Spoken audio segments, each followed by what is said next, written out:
பூமி வந்து நிலாவோட வேகமா சுத்துறதுனால, அங்க இருக்கிற டைடல் இன்டராக்ஷனாலயும், அதே மாதிரி பூமிக்கும் நிலாவுக்கும் டிஸ்டன்ஸ் அதிகமா இருக்கனாலயும், வருஷத்துக்கு 3.8 சென்டிமீட்டர் நிலா வந்து பூமிய விட்டு விலகி போகுது. பட் மார்ஸ்ல என்ன கதைன்னா, மார்ஸும் அதோட மூனான ஃபோபோஸும் ரொம்ப நெருக்கமா இருக்கிறதுனால, உதாரணத்துக்கு சொல்லணும்னா, அதோட கிலோமீட்டர் பார்த்தீங்கன்னா, வெறும்ன 10,000 கிலோமீட்டருக்கு டிஸ்டன்ஸ் தான் அது 2மே அப்பார்ட். அதுவே நம்ம கேஸ்ல எடுத்துக்கிட்டீங்கன்னா, ஆல்மோஸ்ட் 3,80,000 கிலோமீட்டர்.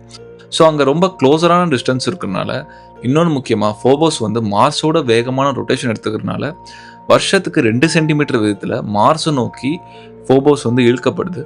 ஸோ சயின்டிஸ்ட் சொல்றது என்னன்னா, ஆல்மோஸ்ட் 30லேருந்து 40 மில்லியன் வருஷத்துக்கு அப்புறமா பார்த்தீங்கன்னா, முழுக்க முழுக்க அந்த மார்ஸோட ரோஸ் லிமிட்ட தாண்டி ஃபோபோஸ் போயிரும். ஸோ முழுக்க அந்த ஃபோபோஸ் வந்து பிரேக் டவுன் ஆகி ஒரு ரிங் பேட்டர்னா மாறும்.